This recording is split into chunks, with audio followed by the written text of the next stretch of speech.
Ayan, may binigay ang aking kapatid ng ubod ng niyog. Ako magpiprepare, gugulayin ko siya. Let's start. Alam niyo ba to? Ubod ng niyog. Sarap yan pag naluto sa gata. Tara, maggulay tayo ng ubod ng niyog. Alam niyo to? O, diba? Sarap to, halo sa sardinas. Pero kung kayo mayaman, sarap sa baboy. Mahirap lang kami. Lang, pwede na. Ayan, nilanggam na siya. Kasi nakaipot na ito doon sa kapatid ko. Tamad sila maggulay, kaya ako na maggulay. Ganyan life. Ayan, ay ang gulay ng probinsya. Maraming pwedeng gulayin. Ay, tinatanggal pa yan, ha? Yung loob lang ang ginugulay dito. Ayan. Actually, hindi ako nagluluto nito. Ngayon lang. Hinginain lang ito. Kaso walang oras ng aking ipag. Ayan. Maghagilap ng pangulam. Ito na to. Ito na magluto ito. Gata lang siya. Dalawang gata.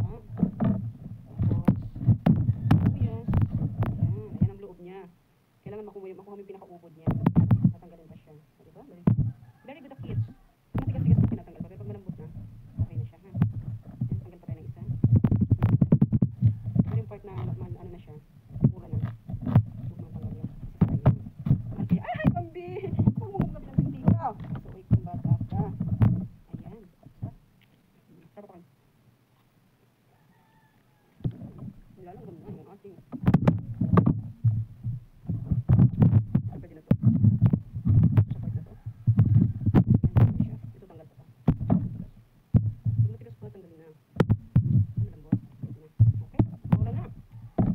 na. Ang tigas ng ating tagdaran. Ganyan lang. Nibisan nyo lang para mabilis na ito. Parang nagluto ako ng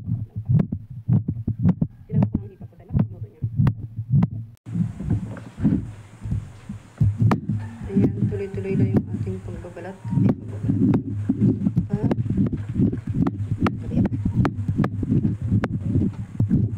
Ganyan. Chay!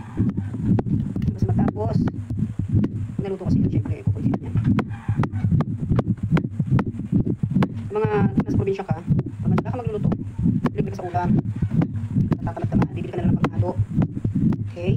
Kasi panghalo nandyan lang, gulayin. Huwag yung gulayin, lipat ka sa paligid. Para naman masipag ka magtanim. Panghalo mo lang. Masarap yung yung sarili. Mahalang kilo nito sa buo. Kahit naman dito. Pero ito kasi, common. Okay. Ayan. Maya-maya.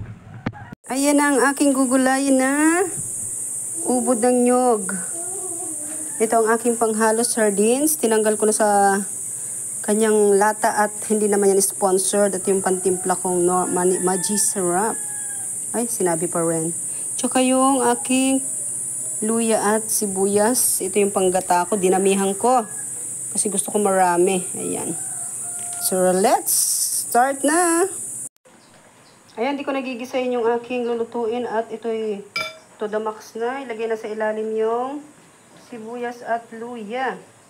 Ayan, sa uling ako magluluto kaya ganyan ang aking kaldero. Kaya, never mind na, ha? Ayan, nalagay na natin siya. Opo. May background ako. May background music ako dito. Isahan na siya. Hindi na ako pwede siyang gisahin. Pwede rin hindi. Okay. Ayan. Ilagay na natin lahat. Kasi nagugutom na ang madlang people. Kabablog. Kabablog! Kailangan. Sama-sama together. Ayan.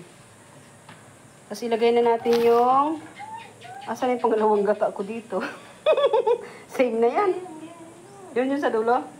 O, diba? Nabuang na. Ayaw nga itong yan. Lagay ko muna yung pangalawang gata. Unang lagay natin siya. Tapos pag na ubos na yung gata, tsaka natin lalagay yung pangalawa. Tapos yun pati yung panghala. Okay? Salang ko na. Ayan, nakasalang na siya. Pag naubos yung unang gata, ilalagay yung pangalawang gata, yung kakang gata. Alright. Ayan, ilalagay ko na yung aking sardinas. Ayan. At yung aking pangtimpla. Ayan. Sama-sama together na yan. Ha?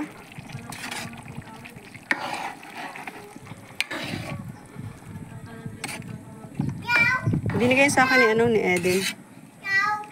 Ayan. Kaya nga. Mamaya, paubusin natin ang sabaw. Yummy!